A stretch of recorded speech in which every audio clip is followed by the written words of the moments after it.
Welcome back to our channel Hindi GKGS. दोस्तों, हम आपको आधुनिक भारत के इतिहास के अंतर्गत 44 नंबर टॉपिक कवर करवा रहे हैं, जिसके अंतर्गत कंपनी के अधीन गवर्नर जनरल पढ़ेंगे। उसके अंतर्गत आज हम लॉर्ड कैनिंग के बारे में पढ़ेंगे। तो लॉर्ड कैनिंग का कार्यकाल दोस्तों है 1856 से लेके 1862 ईस्वी तक, यानी कि इसका कुल 6 वर्ष का कार्यकाल रहा। तो लॉर्ड कैनिंग जो है भारत में कंपनी द्वारा नियुक्त अंतिम गवर्नर जनरल था। लॉर्ड कैनिंग जो है भारत में कंपनी द्वारा नियुक्त क्या था, तो अंतिम गवर्नर जनरल था तथा ब्रिटिश सम्राट के अधीन नियुक्त भारत का प्रथम वायसराय था। यहाँ से दो क्वेश्चन बन जाता है।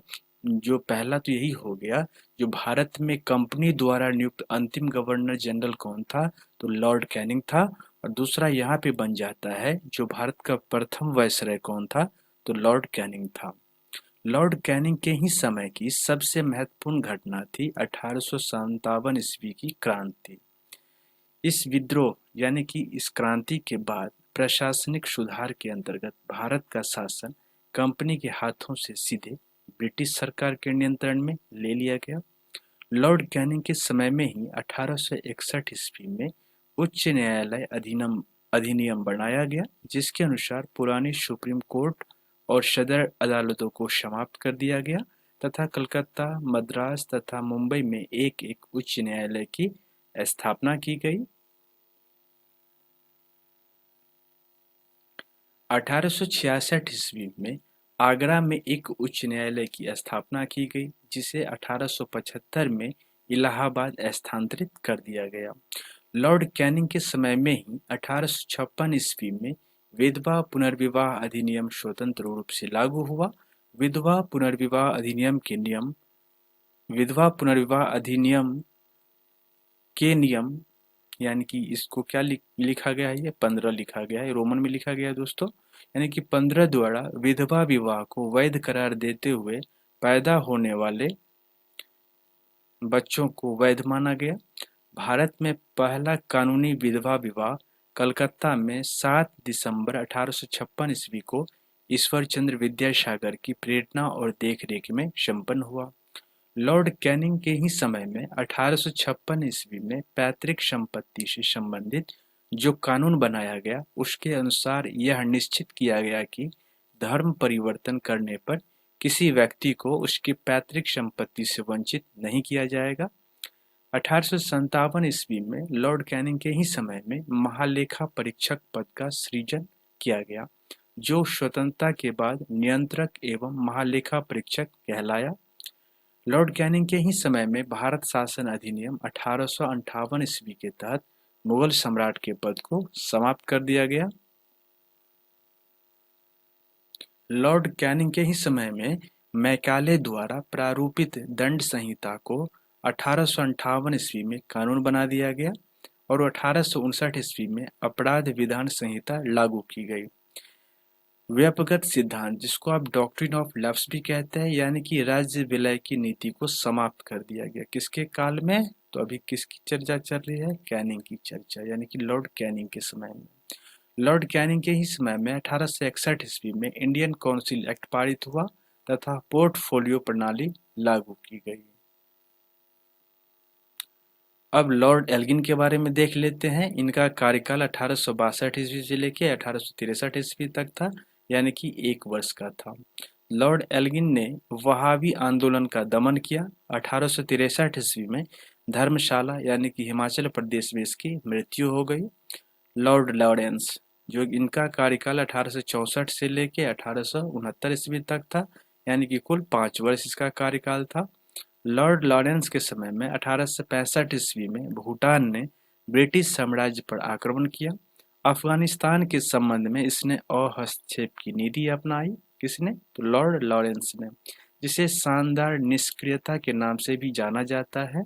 लॉर्ड लॉरेंस के समय में ही उड़ीसा में सन 1866 ईस्वी में तथा बुंदेलखंड एवं राजपूताना में 1868 से लेकर 1869 ईस्वी तक भीषण अकाल पड़ा।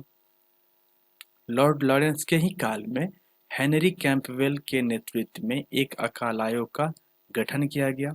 लॉर्ड लॉरेंस के ही काल में 1865 ईस्वी में इसके द्वारा भारत एवं यूरोप के बीच प्रथम समुद्री टेलीग्राफ सेवा शुरू की गई। अब है दोस्तों लॉर्ड मेयो। तो लॉर्ड मेयो के बारे में हम चलिए देखते हैं। 1869 से लेके 1872 ईस्वी तक इसका कार्यकाल है, यानी कि 3 वर्ष का। तो लॉर्ड मेयो ने अजमेर में 1872 ईस्वी में मेयो कॉलेज की स्थापना की। लॉर्ड मेयो ने सन 1872 ईस्वी में एक कृषि विभाग की भी स्थापना की। लॉर्ड मेयो के काल में भारत में अंग्रेजों के समय में प्रथम जनगणना 1872 ईस्वी में लॉर्ड मेयो के कार्यकाल में ही हुआ। यानी कि भारत में अंग्रेजों के समय में प्रथम जनगणना कब हुआ? तो 1872 ईस्वी में लॉर्ड मेयो के कार्यकाल में। लॉर्ड मेयो के कार्यकाल में एक अफगान शेर अली अफरीदी ने 8 फरवरी 1872 ईस्वी में पोर्ट ब्लेयर में चाकू मारकर इसकी हत्या कर दी। यानी कि लॉर्ड मेयो की हत्या किसने कर दी? तो शेर अली अफरीदी ने। कहाँ पे? तो पोर्ट ब्लेयर में। अब आइए देखते हैं लॉर्ड नॉर्थब्रुक के बारे में, जिनका कार्यकाल 1872 से लेकर 1876 ईस्वी तक है, यानी कि कुल 4 वर्ष का इनका कार्यकाल है। लॉर्ड नॉर्थब्रुक के समय में बंगाल में भयानक अकाल पड़ा।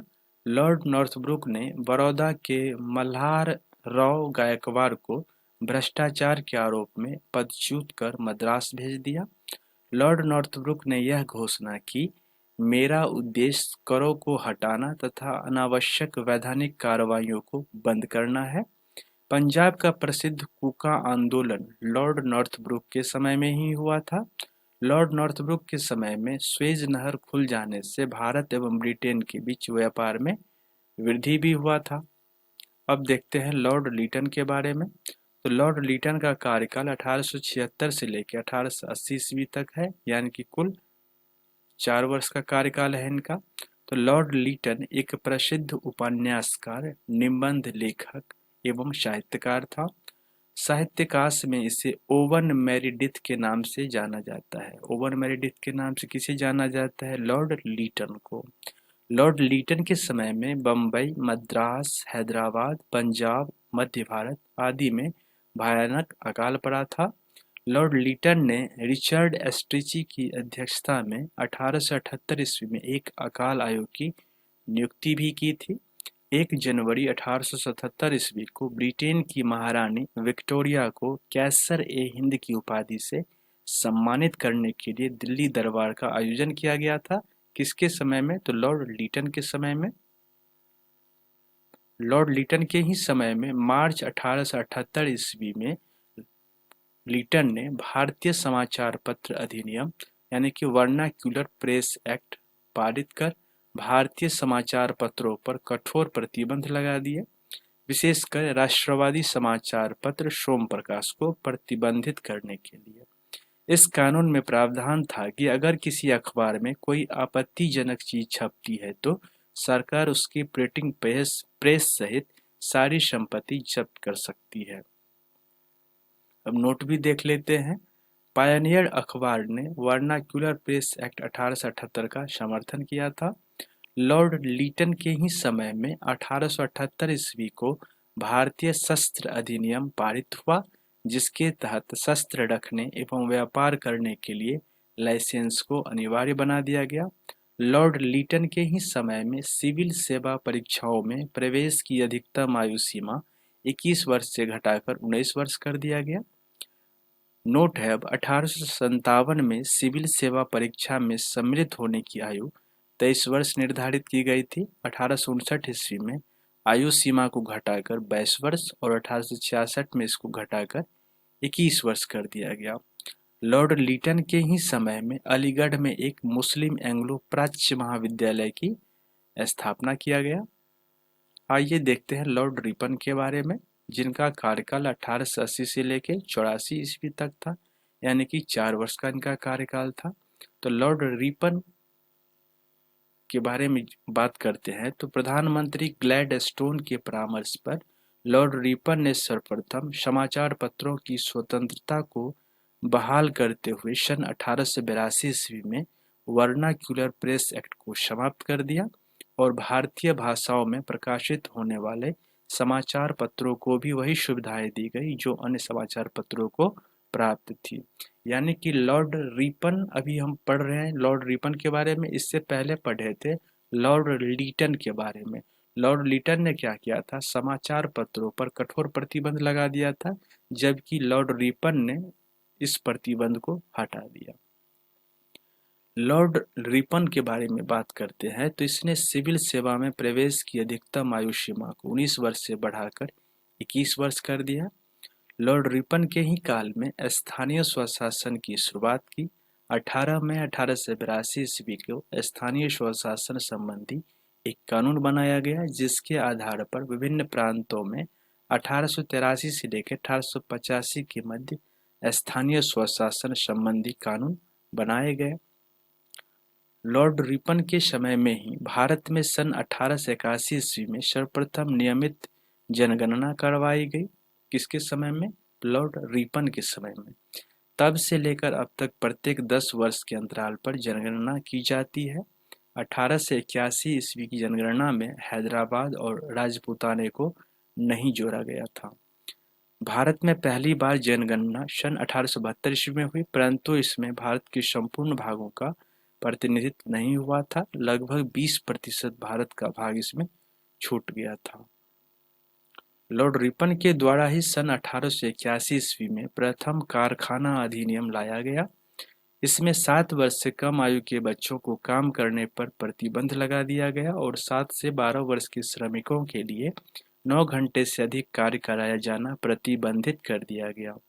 यह एक्ट चाय, कॉफी एवं नील की खेती पर लागू नहीं थे। 3 फरवरी 1882 में लॉर्ड रिपन के समय में ही शैक्षिक सुधारों के अंतर्गत विलियम हंटर की अध्यक्षता में एक आयोग गठित किया गया, जो भारत में प्रथम शिक्षा आयोग था। इसमें व्यावसायिक शिक्षा पर बल दिया गया था। लॉर्ड रिपन की बात करेंगे तो 2 फरवरी 1883 ईस्वी को यूरोपियों के विरुद्ध भारतीय न्यायाधीशों द्वारा मुकदमे की सुनवाई के लिए इल्बर्ट विधेयक प्रस्तुत किया गया, लेकिन यूरोप वासियों के प्रबल विरोध के कारण इसे वापस लेना पड़ा। अंग्रेजों द्वारा इस विधेयक के विरोध में किए विद्रोह को श्वेत विद्रोह के नाम से जाना जाता है। फ्लोरेंस नाइटिंगेल ने लॉर्ड रिपन को भारत के उद्धारक की संज्ञा दी है। दोस्तों, आज का सेशन यहीं पे एंड हो रहा है। कैसा लगा सेशन आप कमेंट में जरूर करिएगा, और यदि आप हमारे चैनल पर नए हैं तो हमारे चैनल को लाइक, कमेंट एवं सब्सक्राइब जरूर करिएगा। मिलते हैं पुनः अगले सेशन में।